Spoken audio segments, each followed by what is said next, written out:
As mudanças no sistema previdenciário. O setor hoteleiro brasileiro fechou 2018 com saldo positivo. Campanha da Fraternidade 2019 debate as políticas públicas enquanto a garantia de direitos. E o arcebispo de Belém realiza a coletiva de imprensa para falar sobre a campanha. Fundação Santa Casa de Misericórdia do Pará quer aumentar o estoque do banco de leite. Museu Paraense Emílio Guilde oferece bolsas de iniciação científica. E os carnavais com Cristo na Arquidiocese de Belém. E na entrevista de hoje, as dívidas de financiamentos. Hoje é quarta-feira, 6 de março, e o Nazaré Notícias está no ar.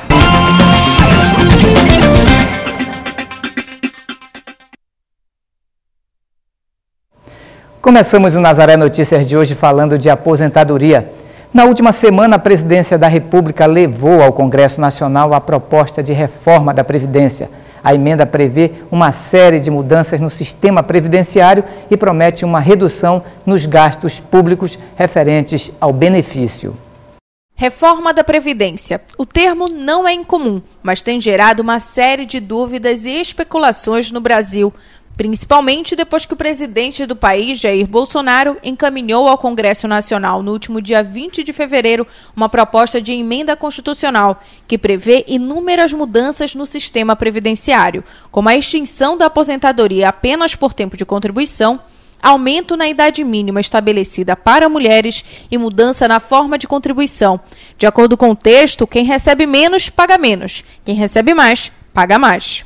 Hoje nós temos 3 tipos de aposentadoria: a aposentadoria por idade, a aposentadoria por tempo de contribuição e a aposentadoria por pontos. A aposentadoria por idade exige os requisitos mínimos, que são 60 anos de idade se mulher, 65 anos de idade se homem e 15 anos de contribuição. Com a reforma, essa idade é modificada e também o tempo de contribuição. As mulheres precisarão ter 62 anos de idade, os homens permanecem com 65 anos, mas o tempo de contribuição aumenta para 20 anos. Já na aposentadoria por tempo de contribuição, ela não mais existirá após a reforma. Hoje, ela é de 30 anos de contribuição para as mulheres e 35 anos para os homens. E a aposentadoria por pontos, que ela aumenta a cada ano. Hoje, é preciso que se tenha 96 pontos se homem e 86 pontos se mulher. A partir da aprovação da proposta, até que o novo sistema previdenciário se consolide por completo, o contribuinte poderá dar entrada na aposentadoria a partir das 3 regras de transição, que são por idade e tempo de contribuição, por pedágio e também por pontos. A regra de transição, referente à aposentadoria por pontos, de acordo com a emenda, vai funcionar da seguinte forma. Na regra de pontos, ela se dará da seguinte forma. Hoje, a pessoa precisa ter 86 pontos se mulher e 96 pontos se homem.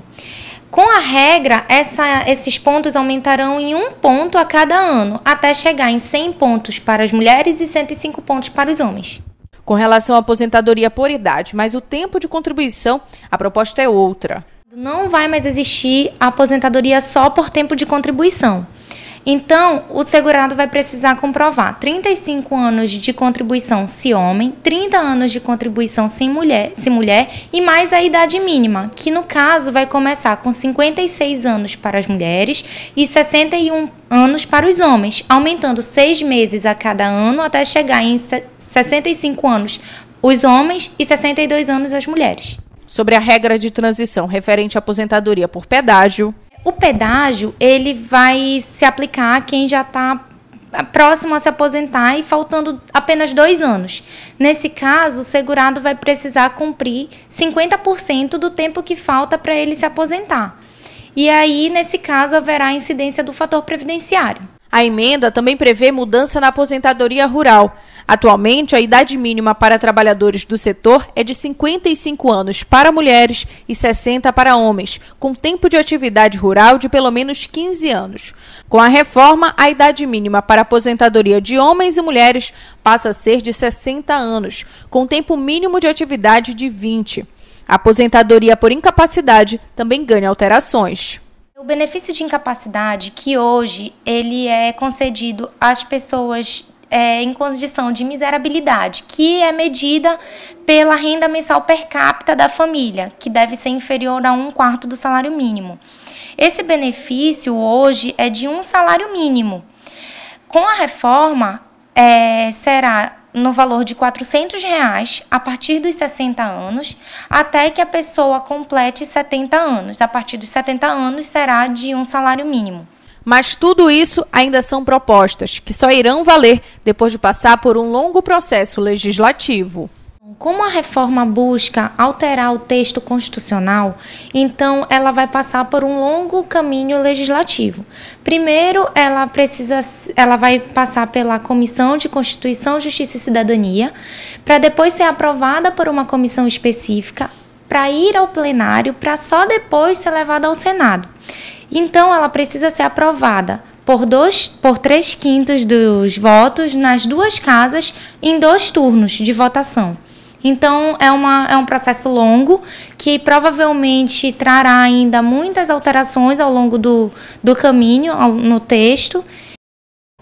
A Polícia Civil do Pará registrou a primeira prisão por crime de importunação sexual no Carnaval de 2019. Este é o primeiro carnaval após a lei que tipifica esse tipo de crime ter sido aprovada pelo Congresso Nacional e sancionada pelo Supremo Tribunal Federal em setembro do ano passado. O caso ocorreu em Salvaterra, na Ilha do Marajó. A vítima negou as investidas de um homem que acabou se aproveitando dela dentro de um bloco, segundo a polícia. O homem foi preso em flagrante após a vítima ter feito a denúncia. Os dois foram conduzidos à delegacia do município, onde foi instaurado o flagrante. A polícia informou que o suspeito do crime fica preso até passar por audiência de custódia no Fórum Judiciário. E vamos falar de dívidas. Os contratos em atraso do Fundo de Financiamento Estudantil, FIES, atingiram um número recorde no ano passado. As dívidas, aliás, a dívida oficial cresceu mais de 30 vezes em 3 anos. Segundo o Fundo Nacional de Desenvolvimento da Educação, o déficit em prestações atrasadas atual é de 20 bilhões de reais. E para falar sobre financiamento estudantil e os direitos de estudantes e das instituições financeiras, Priscila Pinheiro conversou com o advogado Paulo Barradas.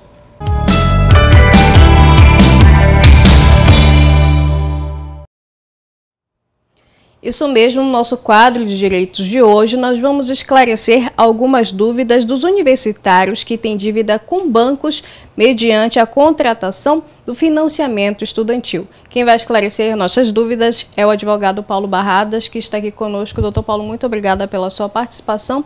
Doutor Paulo, a primeira dúvida dos estudantes é que eles se formam e geralmente não conseguem de imediato um emprego. Como é que eles devem agir sem uma renda fixa para fazer esse pagamento com o banco? Pois é, o FIES ele é um financiamento público. Então, parte do princípio, quando se firma o contrato com o estudante, que esse estudante, quando se formar, vai ter condições de trabalhar e assim pagar o que lhe foi emprestado, né, o que lhe foi financiado. Se isto não acontecer, ele deve repactuar com a fonte financiadora. Por quê? Porque ele vai precisar de um prazo maior para pagar. E um prazo maior para pagar implica em juros diferenciados, juros igualmente maiores. Então ele vai ter que refinanciar, que é a única forma, né, para muitos, é a única forma de honrar esse compromisso, é fazer um refinanciamento. Agora, o aluno que tem o FIES, o estudante que tem o FIES, ele tem que ficar atento ao valor que ele paga da faculdade. O Tribunal de Contas da União tem alertado que algumas faculdades têm cobrado do aluno FIES um preço diferenciado em relação aos outros alunos. E isto é ilegal.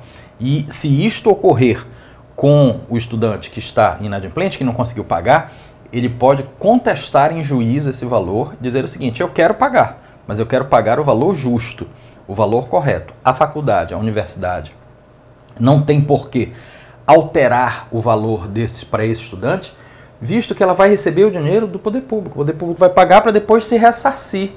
Então ela vai ser regiamente paga. Então o estudante tem que ficar ligado, porque esse preço a mais é ele que vai pagar lá no final, né? Com juros, inclusive. Então o estudante que perceber que está sendo cobrado a mais porque ele é FIES, ele tem que imediatamente ajuizar uma ação para evitar isso contra a empresa, contra a faculdade, sua faculdade, para evitar isso, trazendo a sua dívida para um padrão de igualdade em relação aos outros ou seja, diminuindo a sua dívida. O TCU fala em algo em torno de 20% a 30%. Exatamente, doutor Paulo. Em relação às penalidades dessas pessoas que descumprem os contratos com os bancos, quais são? Bom, no Brasil ninguém pode ser preso por dívida. Os banqueiros sonham o dia em que isso pode acontecer, em que as pessoas possam ser presas por dívida. O mercado financeiro em geral, mas por enquanto ainda não conseguiram e ninguém pode ser preso por dívida. O pior que acontece com aquele que não pagou a sua dívida, o seu contrato, é ele ter o seu crédito, que é um patrimônio nosso, bloqueado. Então, é o nome dele ser negativado nos cadastros públicos só. Mas uma vez que ele renegociou essa dívida, ele deixa de ser inadimplente e aí o nome dele então tem que ser imediatamente retirado para que ele possa resgatar esse patrimônio na sua integralidade. Essa pessoa tem direito à renegociação dessa dívida para que seu nome fique liberado no mercado? Tem. Todo devedor ele pode renegociar e é interesse do banco. Veja bem, vamos imaginar que o banco tenha emprestado uma determinada quantidade, uma quantidade significativa, porque é um curso todo. O FIES aí, ele patrocina, ele financia de 50% a 100% do curso. Principalmente nos casos de 100% são dívidas maiores. E o banco tem interesse de receber aquilo que é para poder, dentro do programa, emprestar para outro aluno, evidentemente. A gente sabe que o governo tem diminuído o FIES e não tem, por outro lado, incentivado as universidades públicas ampliando o número de vagas nela, né? Então, ele tem restringido isso aí. Mas, enfim, o banco quer receber para que não tenha prejuízos. A renegociação ela é boa não só para quem deve, como também para o credor, para quem é o dono do dinheiro, para a instituição financeira, seja ela pública, seja ela privada. A gente está falando do FIES, que o FIES é o financiamento público, mas tem muito financiamento privado também no mesmo sentido. O nome dessa pessoa pode ir para o SPC, por exemplo? De que forma ele pode sair desse sistema? Enquanto ele estiver inadimplente, ele pode ter o nome dele negativado, restrições ao crédito. A partir do momento que ele firmou uma renegociação, que ele fez uma repactuação daquele contrato, e aí trabalhou com novas datas, com novos valores, ele deixa de estar inadimplente, desde que ele não atrase essa repactuação. E aí o nome dele tem que ser imediatamente retirado para, como eu falei, o crédito dele ser resgatado, o patrimônio dele ser resgatado. Essa dívida com o FIES, ela pode prescrever em algum momento ou não? Toda dívida prescreve, mas a prescrição, para que haja essa prescrição, para que ocorra essa prescrição, porque tudo que nós conhecemos tem começo, meio e fim, é preciso da inércia do órgão financiador.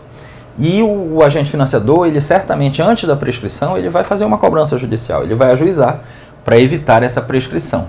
Então é bom não confiar nessa prescrição, é bom ir lá e renegociar, mas lógico, sempre tendo como padrão o que é justo, porque o que deve ser cobrado de um aluno que é financiado e aí por esse benefício pelo FIES, deve ser o mesmo valor que foi cobrado de um outro aluno que pagou as suas mensalidades lá, que não teve FIES, um aluno regular. Por quê? Porque foi fornecido o mesmo ensino com a mesma qualidade, com as mesmas possibilidades, e a lei garante, todos são iguais perante a lei. Exatamente, a gente sabe que isso aí é o sonho, né, de muitos estudantes, conseguir um diploma de nível superior, e por isso eles fazem esse tipo de financiamento. A gente sabe que esses financiamentos giram em torno de R$30 mil, depende dos anos de curso, geralmente 4 ou 5 anos. E existe um tempo, doutor Paulo, para que essa dívida seja totalmente paga?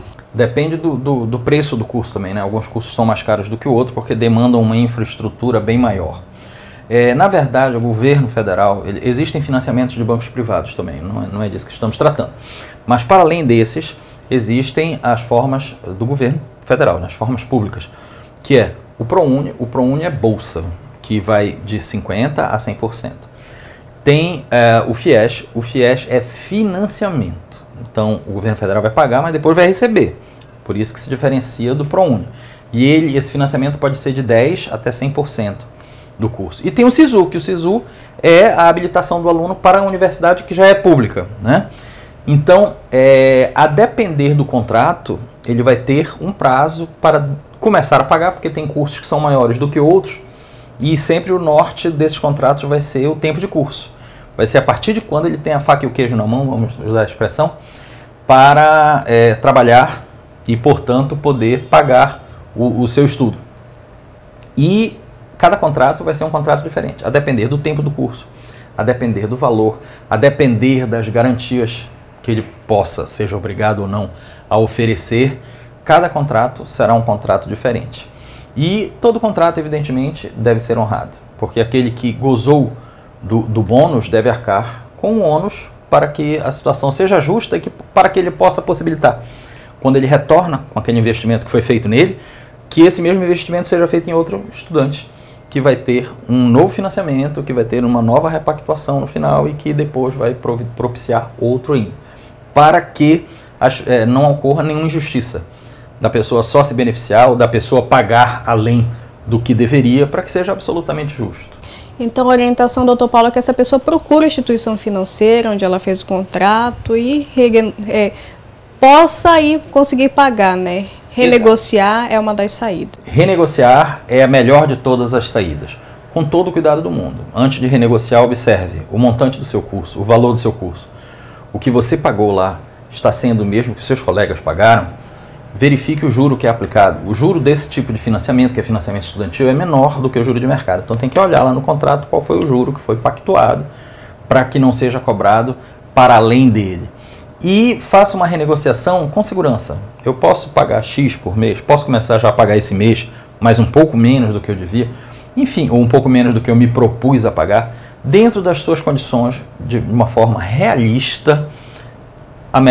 O melhor caminho é repactuar e se livrar dessa dívida. Tá certo, doutor Paulo. Muito obrigada pelas suas informações aqui na Zero Notícias. E a gente lembra que se você tiver outros temas, basta enviar para o nosso WhatsApp, o número é 988023444. Eu volto com vocês aí no estúdio.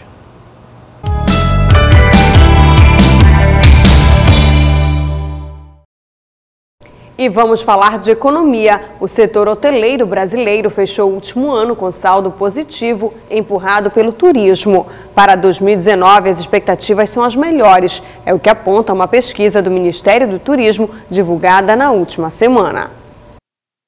A pesquisa revela que mais de 60% dos empreendimentos pretendem fazer investimentos nos próximos meses e 47,8% vislumbram aumento de faturamento. As maiores expectativas em hospedagem foram verificadas em São Paulo, estado com a maior oferta de leitos do país, Minas Gerais e Pernambuco. Na projeção de realização de investimentos nos próprios negócios no período, os percentuais mais altos foram verificados em Pernambuco, Rio Grande do Norte e Minas Gerais. As regiões Norte e Centro-Oeste lideraram com os maiores percentuais de hoteleiros dispostos a investir em seus estabelecimentos até julho.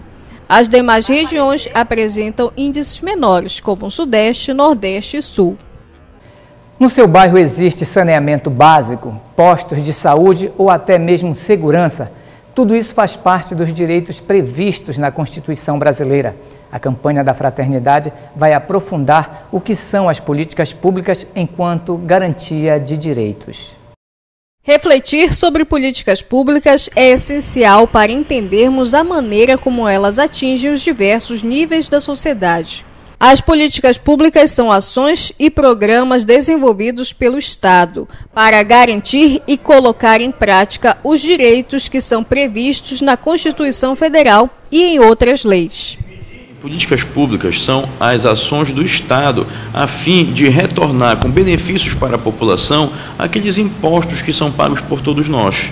Então, isso que são políticas públicas. Agora, as políticas públicas, elas têm duas características importantes. Elas podem ser políticas públicas de Estado, ou seja, que já estão estabelecidas, e podem ser políticas públicas de governo, que são as novidades, as novas políticas públicas que são implementadas.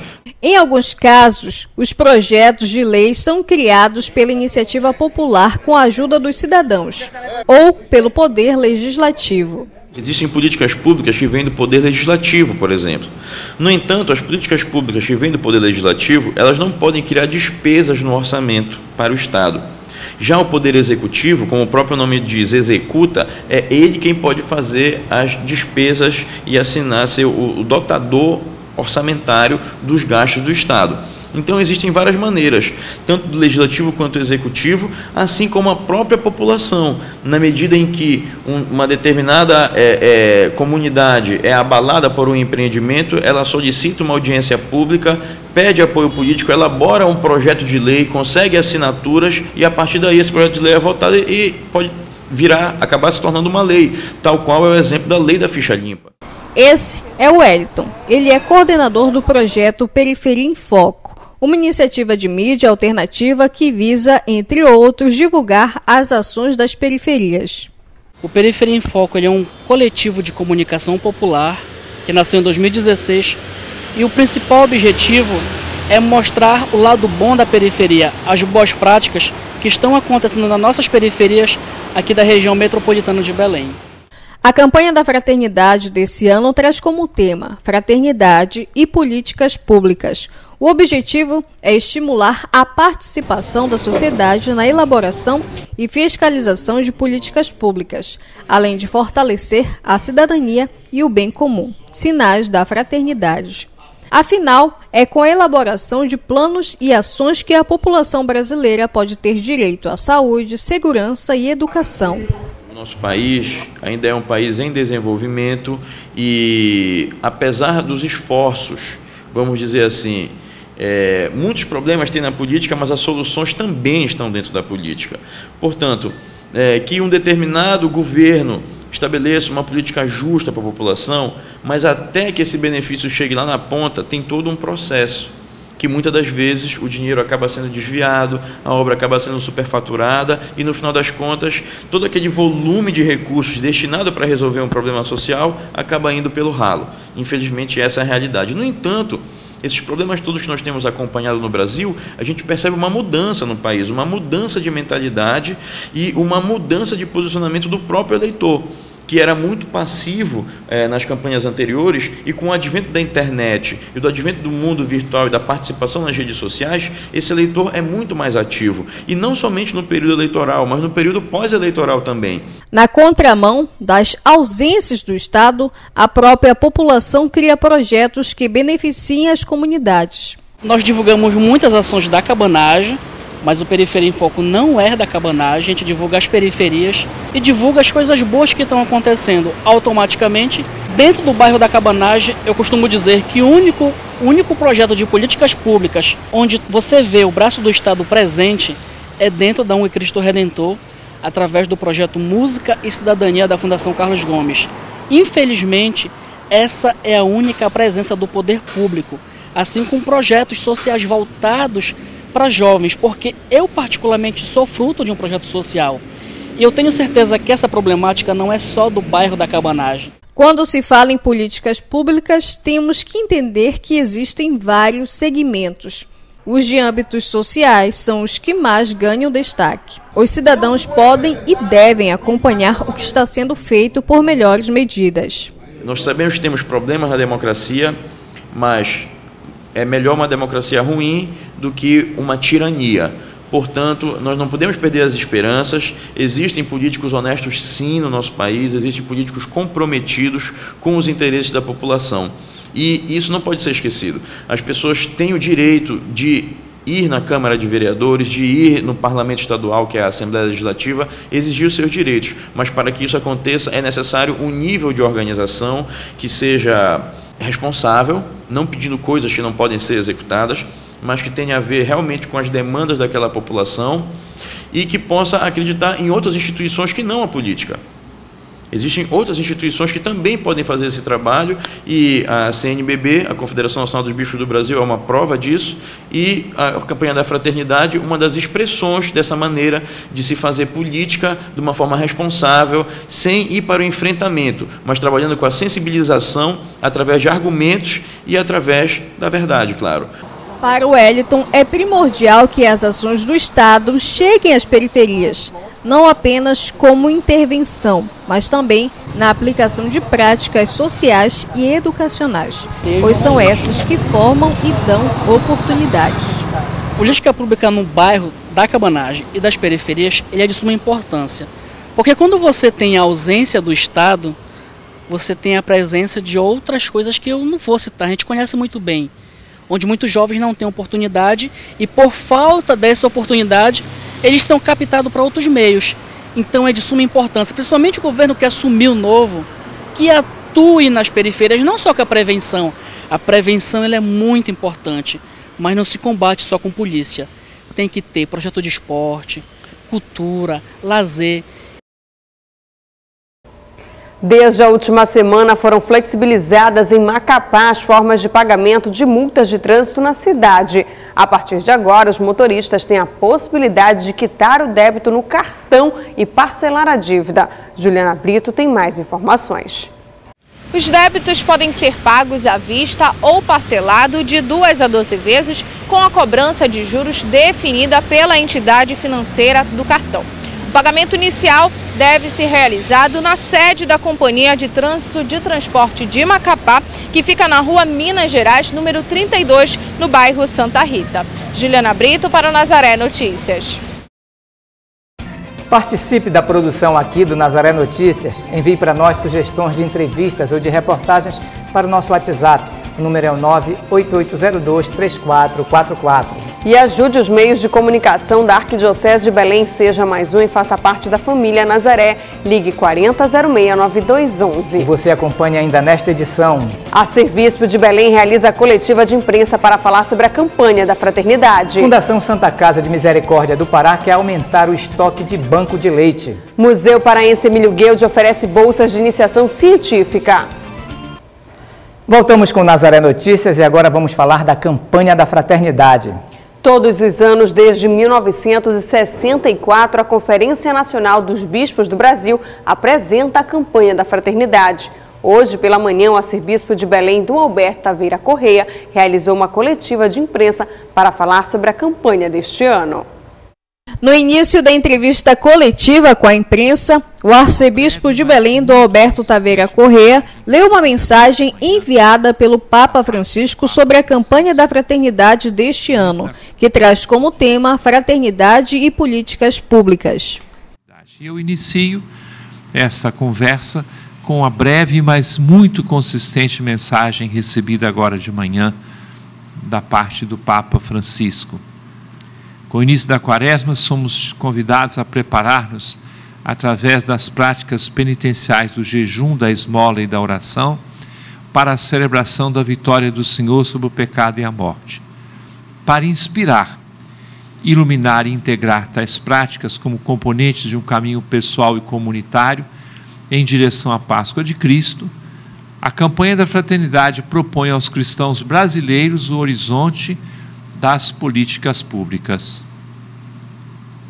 Muito embora aquilo que se entende por política pública seja primordialmente uma responsabilidade do Estado, cuja finalidade é garantir o bem comum dos cidadãos, todas as pessoas e instituições devem se sentir protagonistas de iniciativas e ações que promovam o conjunto das condições de vida social que permitem aos indivíduos, famílias e associações alcançar mais plenamente e facilmente a própria perfeição. O tema da campanha e o lema "Serás libertado pelo direito e pela justiça" buscam aumentar a participação da sociedade acerca das políticas públicas no país. Antes do lançamento da campanha, diversas regiões episcopais da Arquidiocese de Belém receberam formações sobre o tema, como explica o coordenador da campanha da fraternidade e vigário-geral da Arquidiocese de Belém, Monsenhor Raimundo Posidônio da Mata. A campanha da fraternidade deste ano pretende incentivar e motivar a participação dos católicos nas políticas públicas voltadas para o bem comum. Por isso, para ajudar nossos católicos, nossos irmãos a tentar entender o que são políticas públicas, como são construídas, e movidos também por valores evangélicos, aqueles que nos orientam através da doutrina social da Igreja, antes da abertura ou antes do lançamento da campanha da fraternidade, nós realizamos uma programação de estudo do tema da campanha, que alcançou praticamente todo o território da nossa arquidiocese. Este ano nós procuramos aproximar, mais ainda este estudo, esta formação, indo, por exemplo, a partir daqui de Belém, houve 3 dias de estudos aqui em Belém, em Marituba, na área metropolitana, em Mosqueiro, para atender aquela realidade um pouco mais distante, né, daqui do nosso centro, em Iquaraci, para atender essa área da Augusto Montenegro, e também no Baixo Acará, para atender esta área ribeirinha da nossa arquidiocese. Uma boa participação, né, dos paroquianos, dos católicos que estão nessas regiões da nossa arquidiocese. Na Arquidiocese de Belém, a campanha da Fraternidade será aberta oficialmente no próximo sábado, dia 9, a partir das 8 horas da manhã, em Mosqueiro. Vocês sabem que a campanha da Fraternidade, ela sempre deixa um gesto concreto. A partir da arrecadação do dinheiro que é arrecadado na coleta nacional, fica um fundo para a Arquidiocese e esse dinheiro é aplicado numa obra concreta, voltada para o tema. Ainda não foi escolhido, será anunciado no próximo sábado, quando teremos a abertura, né, da campanha. Os temas escolhidos para a vivência da campanha são a contribuição da Igreja para a sociedade. Os temas da campanha da Fraternidade são sempre tirados de situações da sociedade. Os bispos procuram refletir a respeito disso. Nós temos uma parte interna da Quaresma. Hoje, a quarta-feira de cinzas, depois toda a participação nos domingos da Quaresma, o sacramento da penitência, a via sacra, as orações, as missas de cada domingo da Quaresma. Tudo isso faz um processo interno para a vida dos cristãos. Mas nós queremos contribuir com a sociedade no sentido, aqui eu vou mudar a expressão, é uma campanha pela fraternidade. E neste sábado acontece a celebração eucarística que abrirá a campanha na Arquidiocese de Belém. A missa acontece na ilha de Mosqueiro a partir das 8 da manhã, com uma caminhada da Avenida 16 de Novembro até a Praça da Igreja Matriz. O Conselho Nacional de Trânsito, o CONTRAN, revogou na última sexta-feira a resolução que previa a aplicação de multas para pedestres e ciclistas. Penalidades estavam previstas para começar a valer a partir do dia 1º de março. A nova data para a vigência oficial da resolução não foi confirmada. A multa vale para o pedestre que ficar no meio da rua, atravessar fora da faixa, da passarela ou passagem subterrânea, ou para quem utilizar as vias sem autorização para festas, práticas esportivas, desfiles ou atividades que prejudiquem o trânsito. O valor da multa aplicada nesse caso é de R$ 44,19, o equivalente à metade do valor da infração leve atual. A multa também se aplica aos ciclistas que andarem onde a circulação não é permitida ou guiem de forma agressiva. Nesse caso, o pagamento é de R$ 130,16, com risco da bicicleta ser apreendida. As punições estão previstas no Código de Trânsito Brasileiro desde 1997, mas nunca foram praticadas por falta de regulamentação de como seriam feitas. Em 2017, o CONATRAN definiu as regras para que as multas fossem aplicadas. O primeiro prazo estipulado foi para 2018 e, em seguida, foi estendido para o início de 2019. A Fundação Santa Casa de Misericórdia do Pará pede o apoio da população para aumentar o estoque do banco de leite da instituição. O voluntário pode doar frascos de vidros para o condicionamento adequado do alimento e o uso na maternidade da unidade de saúde. E para falar sobre essa campanha, Priscila Pinheiro conversou com a gerente do Banco de Leite Humano da Santa Casa, Sinara Souza. Isso mesmo, a Santa Casa de Misericórdia está precisando da doação de frascos vazios para armazenar o leite materno que é usado aqui na instituição. Quem vai falar melhor conosco sobre essa campanha é a gerente do Banco de Leite Humano da Santa Casa, Sinara Souza. Sinara, muito obrigada pela sua participação. Sinara, qual é o objetivo dessa campanha aqui na Santa Casa? Bem, essa campanha ela vem contribuir com os recipientes, com a coleta de recipientes, onde nós realizamos o armazenamento do leite humano coletado, através das doações feitas nos domicílios das mães doadoras ou mesmo aqui na sala de apoio do Banco de Leite da Santa Casa. Esses recipientes, eles têm assim uma característica especial, precisam ser de vidro, ter tamanho médio, é isso, e pequeno também? Sim, a nossa necessidade está sendo dos tamanhos de frascos de vidro com tampa de plástico e a boca larga rosqueada, tanto dos tamanhos médios quanto dos tamanhos pequenos. Esses vidros, normalmente, eles armazenam café solúvel. Então, quem faz uso desse tipo de alimento, ao terminar, descarta. E ao invés de descartar, pode fazer a sua doação aqui para o Banco de Leite da Santa Casa. Além do vidro, além do frasco, para o armazenamento do leite, as pessoas podem também doar o leite aqui na Santa Casa? Com certeza, a doação de leite ela é sempre bem-vinda e que apresentem excedente de leite, que sinta suas mamas pesadas, volumosas, mesmo após a amamentação do bebê, elas podem fazer uso deste excedente, de retirar, de armazenar nestes frascos, e doar aqui para a Santa Casa. Ela pode também fazer contato conosco através do 4009-2311 ou 4009-0375, realizar o seu cadastro e nós vamos até a sua residência, até o seu domicílio, levar esses kits e a orientação para a retirada do leite e o armazenamento, que pode ser feito de forma segura também. Quem vai buscar o leite na casa geralmente são os bombeiros? Vocês têm uma parceria, é isso? Isso, nós temos uma parceria com os bombeiros militar do Pará, através do projeto Bombeiros da Vida. Eles fazem esse contato prévio com a mamãe, indicam o dia da visita no seu domicílio para levar esse material, trazer os recipientes com o leite e deixar novamente material para a próxima coleta.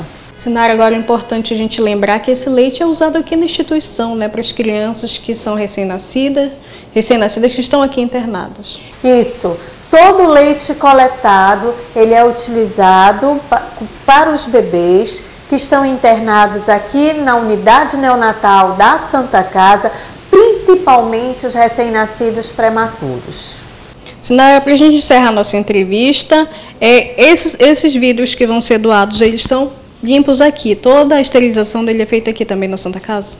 Isso, toda a lavagem, toda a parte de esterilização, toda a parte de retirada do rótulo, tá? Inclusive o preparo desse kit é todo realizado aqui na Santa Casa.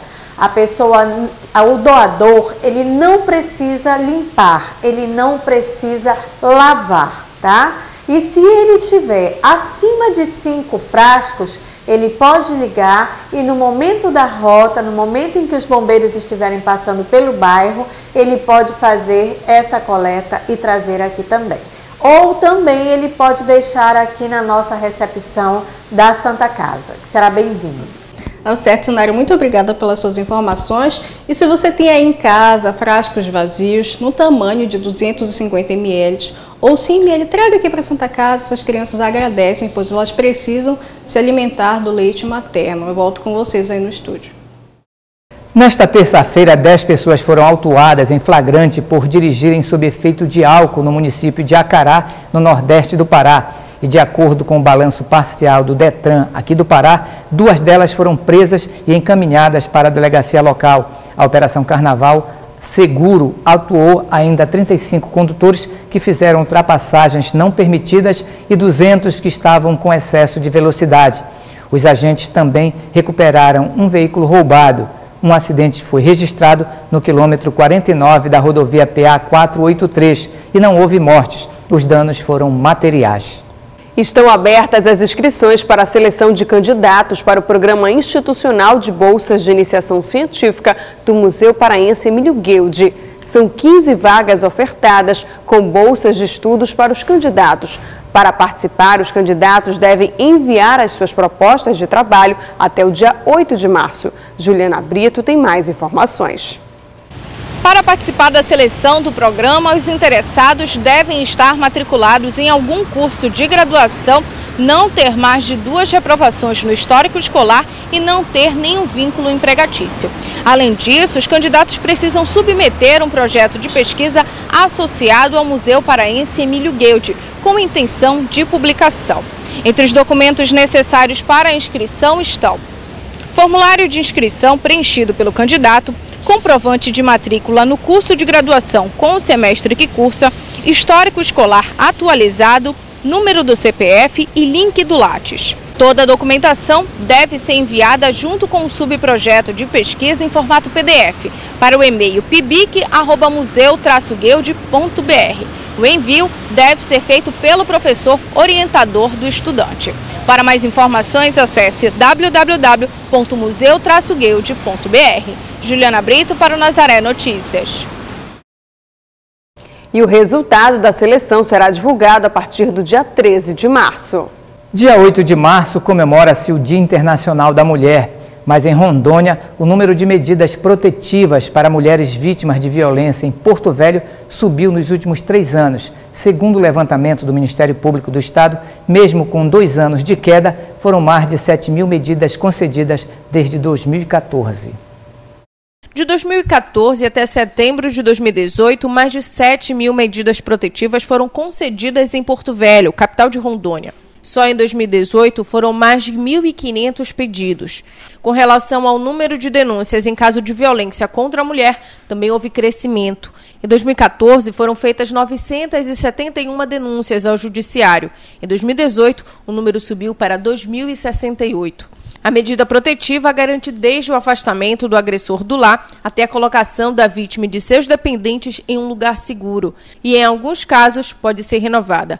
Para solicitar a medida protetiva, é necessário que a vítima procure a delegacia especializada no atendimento à mulher ou o Ministério Público. E agora vamos acompanhar a previsão do tempo para esta quinta-feira em municípios da Amazônia.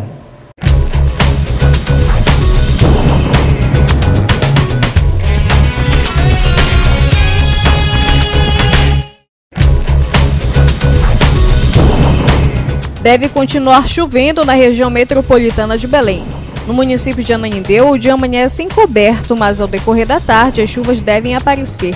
A mínima prevista é de 24 graus e a máxima de 29.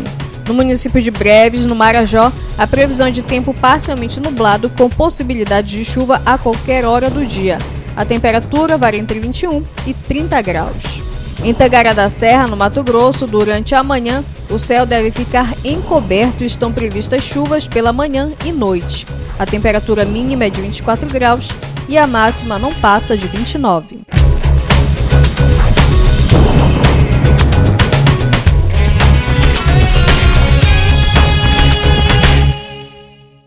Durante esses dias de carnaval, muitos paraenses preferiram viver de modo diferente. A Arquidiocese de Belém realizou, por meio de grupos e movimentos, o chamado Carnaval com Cristo. Louvor, adoração, pregação, oração do terço e missa. Foi assim que muitas pessoas decidiram passar os dias de carnaval em comunhão com Deus através dos encontros de carnaval com Cristo, realizados em vários pontos da cidade, como no Centur, onde ocorreu o Aviva 2019, da comunidade Cristo Alegria. Com o tema Primeiro Reino, a programação durou 3 dias e reuniu mais de 5.000 pessoas, entre crianças, jovens e adultos, que viveram momentos de louvor e pregação. Põe a mão no teu coração e fala: Senhor Jesus, este pequeno coração é tudo que eu tenho para te dar. Quem também viveu esse momento foram os participantes do Encheivos, da Renovação Carismática de Belém. O encontro ocorreu em vários bairros simultaneamente, todos com o mesmo tema: Deus nos amou primeiro. O convite à conversão e a perceber o modo como Deus nos ama, tema de uma das pregações do evento. O amor de Deus, ele é tão grande por você, que ele é capaz de superar contigo todas essas dificuldades. Como nessa época não pode faltar alegria, o encontro Curados para Amar da comunidade Querigma teve como tema Alegrai-vos sempre no Senhor. E para lembrar que essa alegria, quando vem de Deus, não é passageira, uma das pregações abordou o tema Alegria é dom de Deus. Que o seu coração se abra para a graça de Deus, para a manifestação do poder de Deus através do seu Espírito Santo. O Espírito Santo que é Deus com o Pai e o Filho. Infinitamente Deus como Pai e o Filho, infinitamente amor, poder infinito, que pode mudar a nossa vida agora. Basta abrir o coração que Deus age.